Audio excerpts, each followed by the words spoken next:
Le chapiteau du Bénin Royal Hôtel de Cotonou a servi de cadre au lancement de Kaléidoscope ce mardi 29 juillet 2025, organisé par la Coalition des jeunes pour l'avortement sécurisé COJAS Bénin et ses partenaires. Que comprendre concrètement d'une telle initiative? L'exercice de la présentation a été assuré par Regina Haro, militante béninoise engagée pour les droits humains, notamment en santé sexuelle et reproductive des SSR. Nous nous réunissons dans un esprit de collaboration, de solidarité et d'action collective pour lancer l'initiative Kaléidoscope et vise à renforcer les systèmes de santé dans les pays de mise en œuvre. Nous tenons à remercier tout particulièrement le gouvernement béninois pour son engagement à réduire la mortalité maternelle due aux avortements clandestins et à risque, aux partenaires techniques et financiers, en l'occurrence le Fonds mondial pour les femmes, le Réseau mondial des femmes pour la santé reproductive, le Centre de ressources et de recherche Asie-Pacifique pour les femmes, nos partenaires des représentations étrangères, l'UNFPA, PSI, AIPAS, AUDAS, et les autres acteurs de la société civile pour leur appui précieux dans leur présence à notre côté. Prenant la parole à son tour, la directrice exécutive du Women Global Network for Reproductive Rights rassure de la sécurité et de l'accompagnement sans faille dont aura besoin chaque femme.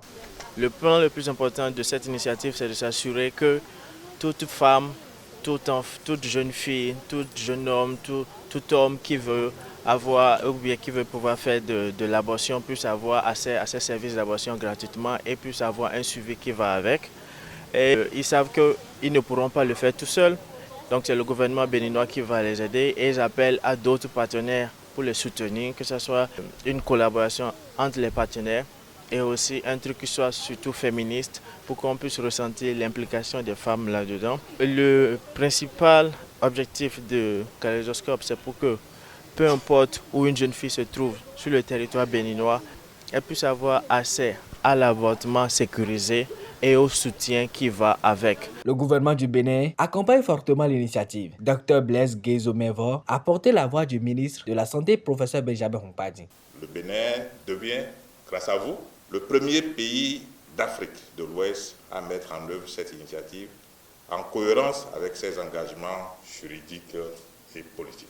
Je voudrais également saluer les autres organisations de la société civile, véritables acteurs de terrain, relais de confiance et garants de la proximité avec les communautés qui jouent un rôle essentiel dans ce processus. Votre engagement quotidien permet d'ancrer les réformes dans la réalité et le vécu de nos populations. Je voudrais à cette occasion rappeler que si la loi autorise l'interruption volontaire de grossesse, elle interdit et punit les activités de promotion de l'interruption volontaire de grossesse. Depuis avril, le consortium Kaléidoscope s'engage à briser les tabous sur la santé sexuelle et reproductive, faciliter l'accès aux soins, à l'information et aux droits, donner la parole à une jeunesse engagée et ambitieuse. Cette belle initiative consiste à renforcer les capacités des acteurs impliqués dans l'offre de services, à renforcer le système de santé pour un accès équitable et efficace. Chef, Corsi, Ariel, monsieur le messager, Yes, soutenons l'initiative. c'est mieux pour vous. En tant que jeunes, nous devons être au premier rang.